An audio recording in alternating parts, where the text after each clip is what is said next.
پاکستان میں جو آج مہنگائی آئی ہے وہ عمران خان کی پاور کی مہنگائی کرنے کی وجہ سے آئی ہے، گیس کی قیمتیں بڑھانے سے وجہ سے آئی ہے، پیٹرول کی قیمتیں بڑھانے کی وجہ سے آئی ہے، اور روپیہ چھاپا گیا ہے اس کی وجہ سے آ گئی ہے۔ میں شوکت ترین صاحب سے پوری طریقے سے ایگری کرتا ہوں جب انہوں نے کہا کہ عمران خان کے وزراؤں کی پالیسیز کی وجہ سے معیشت کا بیڑا غرق کر دیا تھا۔ یہ شوکت ترین صاحب کی بات ایک دم درست ہے۔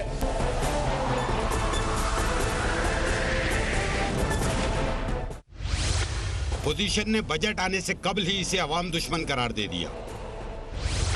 مسلم لیگ نون نے حکومت کے معاشی ترقی کے دعووں کو مسترد کر دیا۔ نون لیگ کی معاشی ٹیم نے ملک کو دیوالیہ ہونے کے قریب پہنچا دیا تھا۔ وزیر توانائی حماد اظہر کا جواب۔ افغانستان سے امریکی فوج کے انخلاء کے بعد بدامنی کا خطرہ کیوں بڑھ رہا ہے؟ پوچھیں گے وزیر مملکت موسمیاتی تبدیلی زرتاج گل سے، رہنما مسلم league known Hina Pervez but سے، اور دفاعی تجزیہ کار جنرل اعجاز آوان سے۔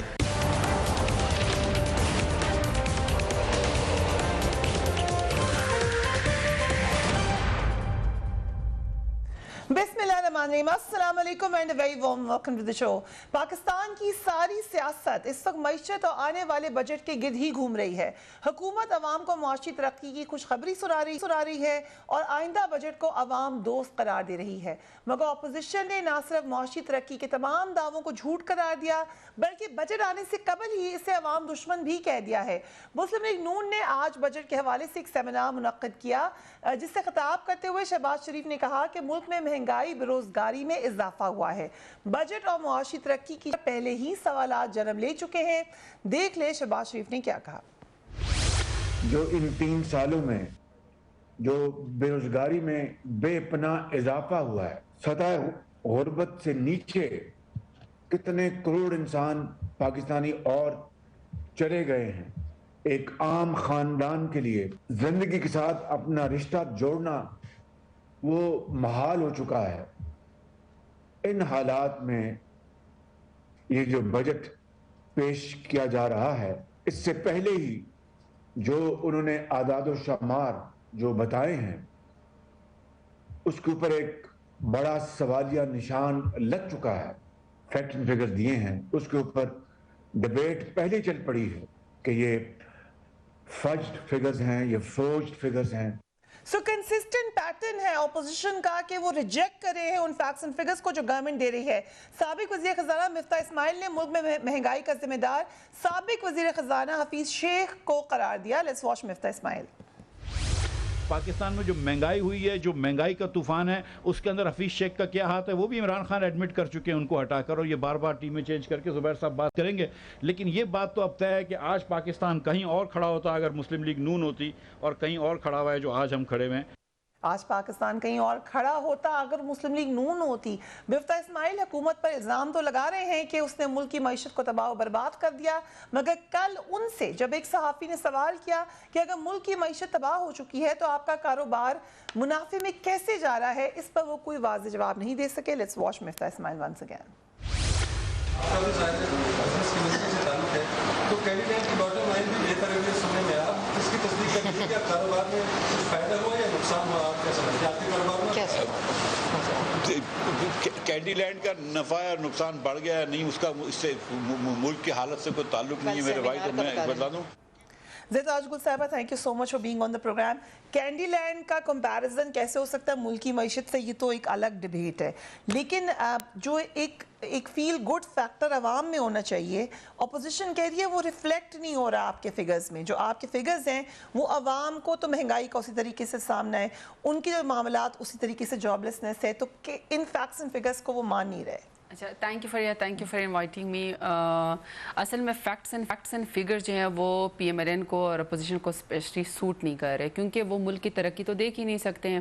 وہ تو ملک کی ترقی کا ایک ہی پیمانہ ناپتے ہیں کہ ان کے بچوں کی منی لانڈرنگ اور ان کے نام پہ آنے والی نسلوں کے نام پہ یہ لوگ منی لانڈرنگ کریں، میفر کے فلیٹس بنائیں، کاروبار کریں، العزیز ریفرز ہو اور دبئی میں ٹاورز بنائیں، تبھی اس کو یہ لوگ وہ کریں گے، ترقی کریں گے۔ اب ایک کا جواب دیتی ہوں۔ مفتاح اسماعیل صاحب جو ہے یہ وہی ایڈوائزر ہے نا فائنانس کے جو کہا کرتے تھے کہ پی آئی اے کے ساتھ سٹیل مل مفت لے جاؤ، ٹھیک ہے, اور 25 کروڑ کا ان کا منافع ہوا ہے. اسماعیل 25 کروڑ کا ان کا منافع تھا نواز شریف کے دور میں, اب وہ 170 کروڑ ہو گیا, یعنی 1 ارب 70 کروڑ ان کا منافع ہوا ہے, اور 1 ارب کی انہوں نے آگے انویسٹمنٹ بھی کی ہوئی ہے. تو اگر اس کا تعلق ہمارے دور حکومت سے نہیں ہے تو پھر ظاہری بات ہے کسی خلائی مخلوق سے ہوگا, کیونکہ پی ایم ایل این کو تو ہر اشارے اور ہر چیز خلائی مخلوق کی نظر آتی ہے. اب میں آ جاتی ہوں کہ ان کو ہمارے اشاریے درست کیوں نہیں لگ رہے ہیں. اس کے پیچھے ریزنز ہیں, کیونکہ جہاں پہ فورج ڈاکومنٹس پہلے آ جاتے ہیں, کیلیبری فانڈ بعد میں آتا ہے, ان کے ڈاکومنٹس اس میں پہلے آ جاتے ہیں. ان کے ایک وزیر خزانہ ہوا کرتے تھے اسحاق ڈار صاحب, وہ خود وعدہ معاف گواہ بھی العزیزیہ ریفرنس میں حدیبیہ پیپر میلز میں نواز شریف کے خلاف, جو کہا کرتے تھے کہ میں نے ان کے لیے منی لانڈرنگ کی ہے, اور وہ خود ان کا اپنا ایک بیان حلفی موجود ہے. وہ جو ہے فچ فگرز دیا کرتے تھے, اور آئی ایم ایف سے پھر اکثر معافی مانگنی پڑتی تھی کیونکہ وہ جھوٹ بولا کرتے تھے. اب یہ کہہ رہے ہیں, میں ذرا ان کی ایک ایک چیز کو, یہ کہتے ہیں کہ ہم کہہ رہے ہیں کہ ایف بی آر نے اس سال جو اپنی بک کلوز کی ہیں, وہ کہہ رہے ہیں کہ ہم لوگوں نے 4300 بلین سے زیادہ کا ہم نے ریونیو ٹیکس سے کٹا کیا ہے. جائیں ایف بی آر کے جو بیلنس شیٹ ہے اس کو جا کے چیلنج کر کے آ جائیں, ایف بی آر کی سائٹ کے اوپر لکھا ہوا ہے. ٹھیک ہے, کرنٹ اکاؤنٹ جو ہے جو ڈیفیسٹ تھا وہ ان کو پیپلز پارٹی 6.5 ارب پہ چھوڑ کے گئی تھی. ہمارے لیے یہ لوگ جو ہے وہ 18 بلین مائنس پہ چھوڑ کے گئے تھے ڈیفیسٹ. ہمارے ہاں اس وقت وہ سرپلس جا رہا ہے, جا کے کرنٹ اکاؤنٹ کے اس کو بکس کو جا کے دیکھیں, اس کو چیلنج کر لیں. پھر ہمارے دور حکومت میں ایکسپورٹ جو ہے وہ 25 بلین پہ گئی ہیں, ان کے دور حکومت میں یہ 23 بلین پہ چھوڑ کے گئے تھے. تو ہم ان سے اوپر گئے, وہ ایکسپورٹ بل کو چیلنج کریں. ٹھیک نہیں, ہم نے امپورٹ بھی تو کم کی نا, امپورٹ بل ہم نے, ان کا امپورٹ جو ہے وہ 100% تھا. پھر جو ان کے یہ جو وہ ہے ریمیٹنس ہے, فورن ریمیٹنس ہے, ہمارے پاس اس وقت ہے 29 بلین کا ہمارے پاس آگے میں, ہمارے اوپر ٹرسٹ ہو رہا ہے, یہ 20 بلین پہ 2018 میں چھوڑ کے گئے ہیں. تو فورن ریمیٹنس کی بھی ایک بک ہوتی ہے جس کو آپ کلیئر کر سکتے ہیں. اب یہ کہہ رہے ہیں کہ شہباز شریف صاحب کہہ رہے ہیں کہ جی عوام کو جو ہے وہ ریلیف نہیں مل رہا. کیا یہ وہی شخص نہیں ہے جو رات کے اندھیرے میں بھاگ رہا تھا, جس کی ضمانت بعد میں ہوئی اور ٹکٹ پہلے بک ہو گئی تھی, بیماری کا بہانہ بنا کے ضمانتی تھے نواز شریف صاحب کے, یہ بھی بھگوڑے بننے جا رہے تھے چونکہ موقع نہیں ملا. اب ان کو ملک کی معیشت بھی آ گئی اور پی ڈی ایم بھی آ گیا. اب میرا ان سے صرف سوال ہے, یہ ہمارے پاس 12 ارب کی جو وہ تھا خسارہ تھا, اس پہ ہمارے پاس یوٹیلیٹی سٹور جو چھوڑ کے گئے تھے, ہم اس کو 100 بلین کی سیل پہ لے کر گئے. ریفیوٹ کریں اگر ہم غلط بات کریں. پھر ان کے دور حکومت میں 1300 روپے 5 سال فکس گندم تھی, ہم نے 1850 روپے پہ فکس کر دی ہے ابھی, اور 3.5 سال ہماری حکومت کو گئے. ریفیوٹ کریں اگر ہم اس کے اوپر جھوٹ بول رہے ہیں. پھر 868 روپے 20 kg کا جو ہے وہ گندم کا تھیلا تھا, 68 روپے پہ ہم نے کم کر کے 800 روپے پہ صرف 20 kg کا تھیلا ہے. 68 روپے حکومت اپنی جیب سے دے رہی ہے, اس کو نگیٹ کریں اگر یہ لوگ اس کو کر سکتے ہیں. اچھا, دوسرا 1997 کے بعد پہلی دفعہ 12 نئے ہاسپٹل پاکستان میں بن رہے ہیں پنجاب کے اندر, جس میں مدر اینڈ چائلڈ ہاسپٹل ہے, اس میں کارڈیالوجی ہاسپٹل ہے. اس کو ریفیوٹ کریں اگر ہم لوگ غلط بات کریں. اچھا, 1963 کے بعد پہلی دفعہ 10 بڑے ڈیم انکلوڈنگ باشا اور دیامر بن رہے ہیں. بتائیں کہ اس میں انہوں نے کتنے روپے دیے تھے, اور ہم نے اس کو جو ابھی وہ کیا اس کو نگیٹ کریں. دوسرا 13 اکنامک زون جو نئے بن رہے ہیں اس کا بتائیں کہ انہوں نے کتنے اکنامک زون بنائے, ہم نے کتنے اکنامک زون. اور آخری سوال, آخری میرا ان کو جواب یہ ہے, میں 1 by 1 کر کے اس سے جواب دینا. میرا آخری ان سے جواب یہ ہے کہ ہمارے دور حکومت میں ہم پنجاب میں یونیورسل ہیلتھ کوریج پہ چلے گئے ہیں. ہم ساہیوال اور ڈیرہ غازی خان کو ہم نے مکمل 7,20,000 پر خاندان جو ہے ہم نے دے دیا ہے. آپ کی کنزیکیٹیو 3 سال آپ شہباز شریف صاحب اس کے وہ چیف منسٹر تھے, آپ نے ڈسپلن کی گولی تک نہیں دی. آپ بتائیں کہ آپ نے یونیورسل ہیلتھ کوریج دی کہ نہیں دی.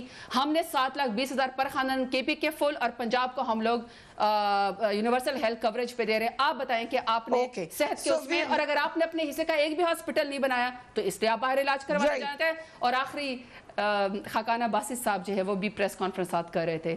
ذرا یہ بتانا پسند فرمائیں گے کہ ان کے دور حکومت میں GPIA کا پٹھا بٹھا دیا تھا, انہوں نے اپنی ایئر بلو چل رہی تھی. ان کے دور حکومت میں جو ہے وہ اتفاق سریا چل رہا تھا, اتفاق کانٹری, پاکستان کی سٹیل مل بٹھا دیتی, جس کے مفتاح اسماعیل صاحب فرما رہے تھے, جن کا ابھی 1 ارب 70 کروڑ پرائم منسٹر عمران خان کے دور حکومت میں منافع ہوا ہے. وہ بتا رہے تھے کہ PIA کے ساتھ سٹیل مل مفت لے جاؤ. کیا یہ اس کا آنسر کر سکتے ہیں؟ lot of questions Zataaz Gul, بہت سارے سوالات ہیں لیکن I'll come to you general صاحب, جنرل اعجاز امان, thank you so much for being on the program. یہ کچھ تو سوالات زتاج گل نے سامنے رکھے ہیں, اس سے پہلے آپ نے دیکھا ہوگا کہ پی ایم ایل این کی طرف سے بھی کچھ کویسچنز تھے. ان کا پوائنٹ ایک ہی ہے کہ عوام کو مہنگائی سے تو ریلیف ملا نہیں ہے. آپ نے دیکھا ہوگا آج Khurram Dastgir farmer defence minister وہ ایک اپنی ریسیٹ بھی لے کر آئے کہ یہی چیزیں آج سے 3 سال پہلے آدھی قیمت پہ ملتی تھی, آج وہ ڈبل پرائس ہو گئی ہے. سو جب تک یہ ٹرانسپائر نہیں ہوگا عوام کے اندر, اس وقت تک کیا عوام یہ بات مان لے گی کہ اکانومی صحیح سمت میں ہے؟ جنرل صاحب. فریہ تھینک یو ویری مچ. دیکھیں یہ جو اپوزیشن جو ابھی بات کر رہی ہے یا جو حکومت اپنے کلیمز کر رہی ہے, میں نے اس میں کوئی تبدیلی پچھلے کم از کم 30 سال میں تو دیکھی نہیں ہے.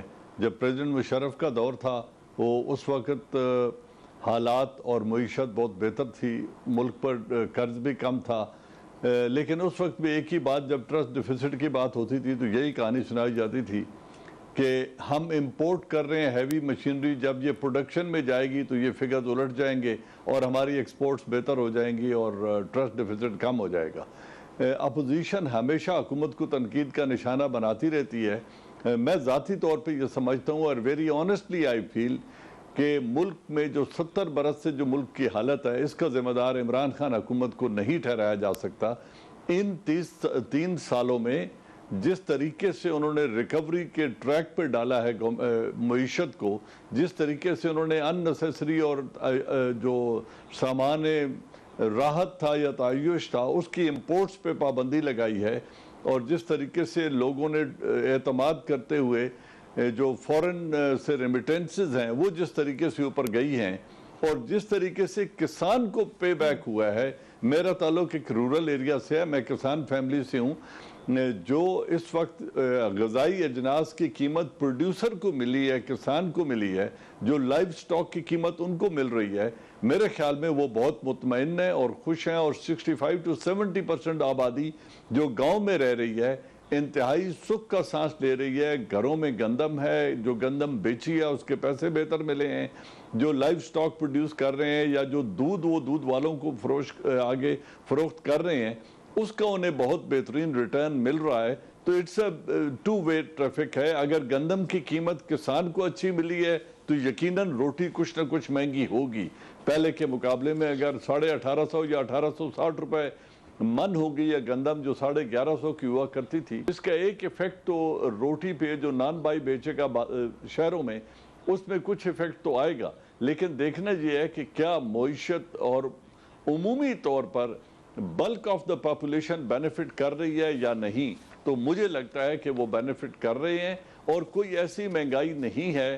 اس لیے کہتا ہوں یہ بات کہ الحمدللہ اس ملک میں فاقے نہیں ہوتے. اس میں بیکاری بھی شام کو 1000 سے 1200 روپے جیب میں ڈال کے گھر میں جاتا ہے, اور کوئی آدمی نہ فٹ پاتھ پہ سوتا ہے نہ بھوکا سوتا ہے. ہاں مہنگائی کا واویلا جتنا کرتے رہیں, آج آپ کسی ایک شخص کو جا کے کیش بھی پکڑائیں تو وہ شام کو یہی بات کہے گا جی جو دیے تھے اس سے تو کچھ بنتا نہیں ہے.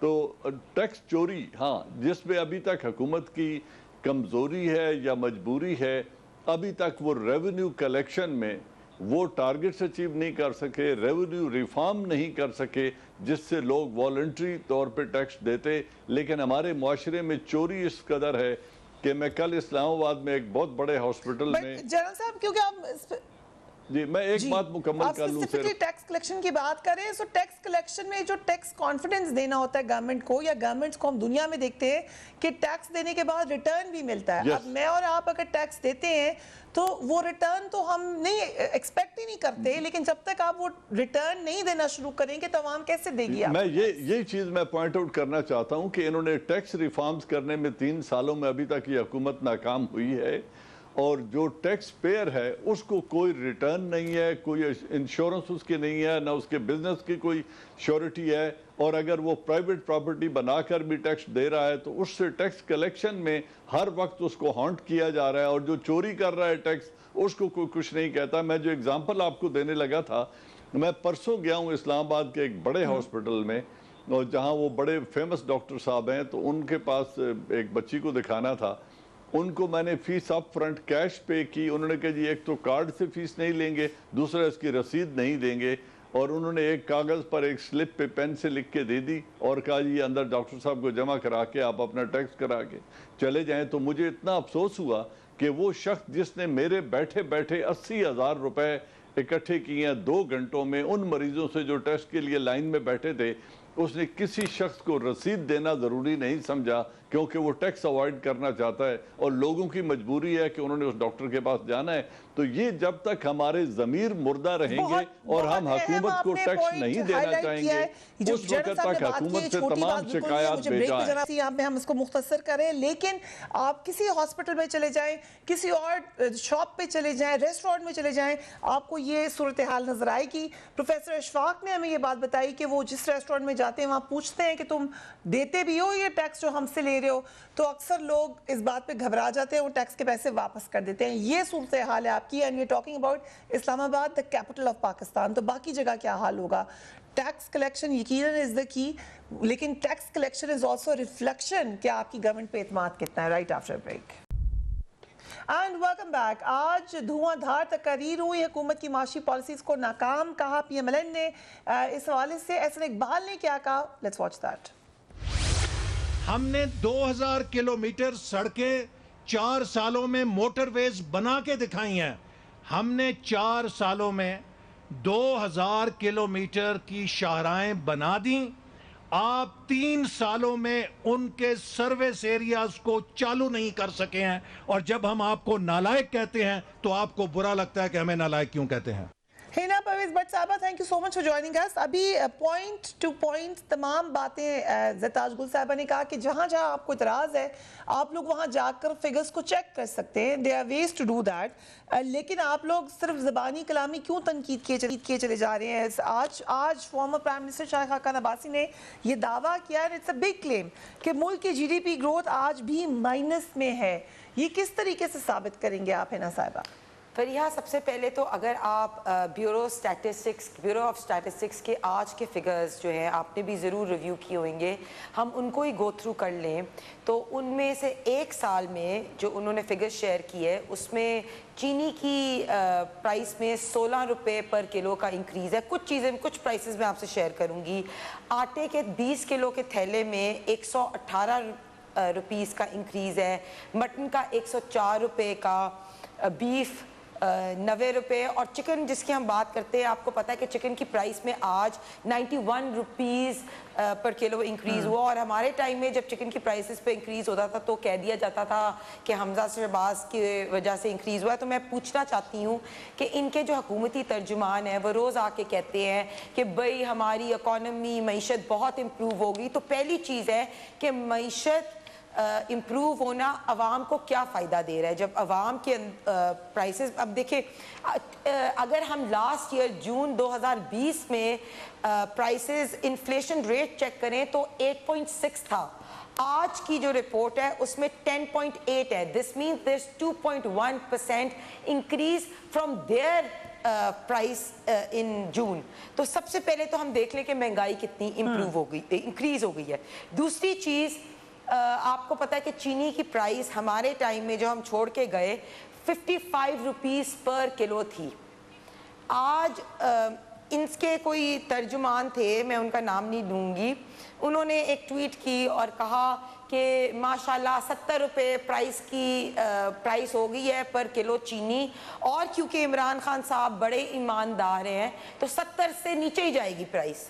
تو آج تو پرائس 110 روپے پر کلو ہے. تو پھر ان کے ترجمان کے بقول ہم کہہ دیں کہ عمران خان جو ہیں وہ بڑے بے ایمان ہیں, وہ ان کے اپنے ترجمان ہیں جنہوں نے کہا, تو کیسے پرائس جو ہے 110 روپے پر کیجی ہے. پھر نہیں میں آپ کی جی ڈی پی کی بات کریں, ڈسکس ہوا اگر ایک ٹھیک جی ڈی پی کی میں بات کرتی ہوں مسئلہ یہاں پر. فریحہ آپ نے کہا مائنس میں ہے G D P. GDP according to their figures. پہلی تو میں انہی کی بات کروں. According to the figures of the State Bank, the predicted GDP is 2.8%. According to the IMF figures, the predicted GDP is 2%. According to the World Bank figures, the predicted GDP is 1.5%. Who do we agree to? According to them, the predicted GDP, according to them, Fariha, according to them, the predicted GDP is 3.8%.